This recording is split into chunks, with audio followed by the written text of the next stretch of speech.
We used the regular CPT before, but the problem that we had is that first it was the same CPT for different ages. So sometimes little children, found it a little bit boring to follow just letters, and it was in black and white. So they were not very engaged. And the other issue is that we had it installed in a computer because we bought the CD. So once we had to change the computer, we lost all our data, and we lost all the previous CPT. And we did that 2 or 3 times as technology was evolving, and eventually we found the Moxo that it was online, and you don't have to have it installed in one single computer. And we found that a good way to solve that problem. So we changed to Moxo.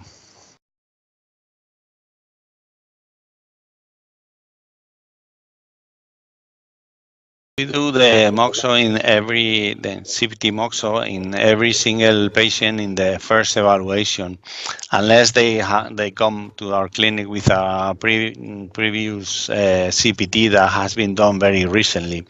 But we do it on every single patient in the initial visit. And then we have that as the baseline. And I find it very helpful in order to know whether there's an executive function problem on inattention, impulsivity, and time management, and also hyperreactivity. And that sometimes can gear you or target your intervention depending on the different problems that they have.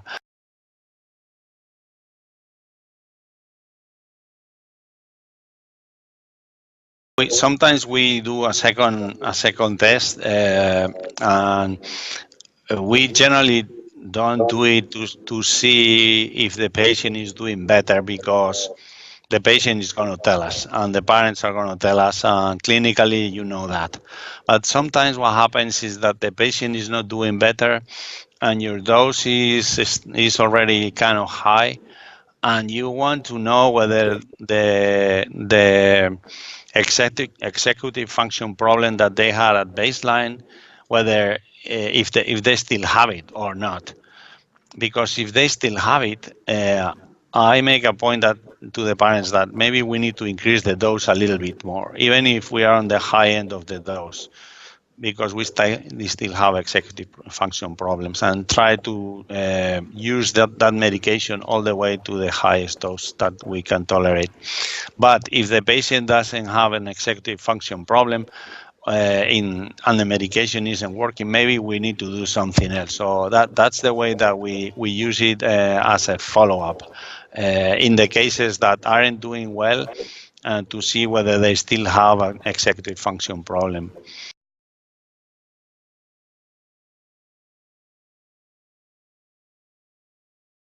I think the parents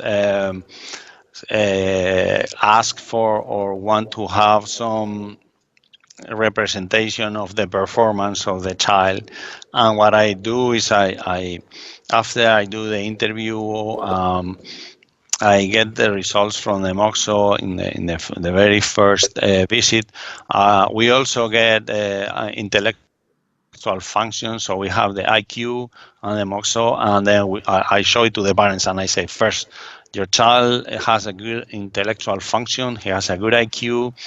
So, or whether the patient is very impulsive.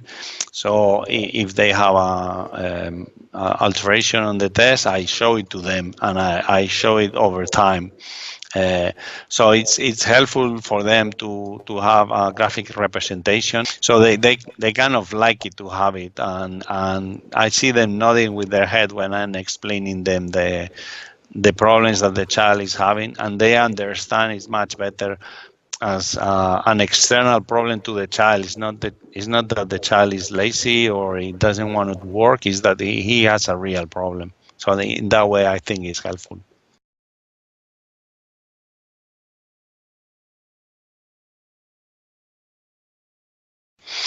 Yeah, as far as the technical aspect, I think it's very good that you can use it from any computer that has access to the internet, and also the service that you get if you get any problems. The online help is very fast.